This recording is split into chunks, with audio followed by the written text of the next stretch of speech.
So, ayun guys, parang ayoko kasi na sumuko lang basta kay Yel. Ang gusto ko is, gusto ko talaga siya puntahan. Kaya guys, tulungan nyo ako guys. Kung gusto nyo puntahan ko si Yel guys, heart nyo to guys. Pupuntahan ko talaga siya bukas. Kahit ako lang mag-isa. Okay, Matt. Ikaw na naman.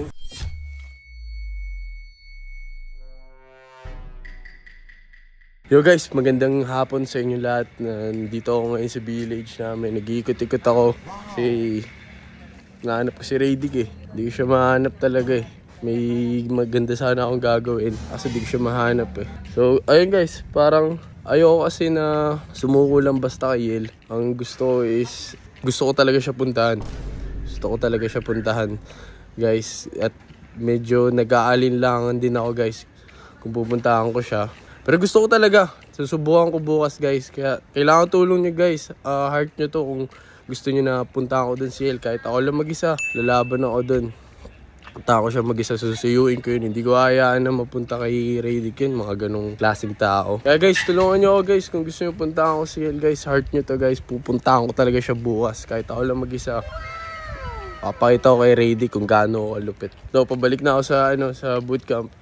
Kaso may nakita ako dito. Mag-isa na naman. Guys, kausapin natin ulit. Kausapin natin. Ayun oh. Ganyan lang talaga siya oh. Lagi mag-isa. Ayaw ng kasama. Walang kaibigan. Bihira mo pang marinig magsalita yan. Kaya gusto ko talaga siyang magiging kaklose guys. Kakausapin ko to guys. Papakita ko sa inyo. Okay, Matt. Ikaw na naman. Ba't ba lagi kang galit? Ang ina mo, hindi naman kailangan yung gulo niyo sa buhay ko. Kakarating ko lang. Paano ako naging magulo sa buhay mo? Nagpapahinga yung tao. Istorbo ko. Eh, pwede ka naman magpahinga na nandito ako ah. Utang na, makakapagpahinga. Ang ingay-ingay mo. Hina-hina ng boses ko. Utang, lumayo-layo ka lang sa buhay ko. Grabe ka naman. Gusto ko lang naman maging kaibigan. Andun na, marami kayo dun ah. Eh, ba't ka kasi palagi mag-isa?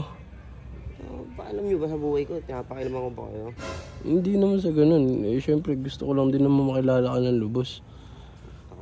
Pwede mo makilala ni ganyan-ganyan pa. Init naman ang ulo mo. Ayun dun oh, baka gusto mo kausap ni ate yung tindera dun oh. Usap kayo. Ba't ko kausapin yun? Init na ulo mo. Ba't bang init na ulo mo? Eh, gusto ko lang naman makausap. Umas ka na dito. Umas ka na. Bakit kasi lagi ka mag-isa? Bilangan din kita dyan. Ha? Bibilangan kita dyan. Anong bibilangan? Umas ka na. Umas ka na nga. Gusto ko lang naman makausap eh. Umas ka na. Umas ka na. Ewan ko anong kausap. Umas ka na. Sungot mo. Saan mo na? Wait lang. Mamaya-maya na. Eh, gusto ko lang naman makausap eh. Ang init na ulo mo. Umas ka na. Ano? Dalawa, umas ka na. Umas ka na. Huwag ka na dito. Init na ulo mo. Papahinga ako eh.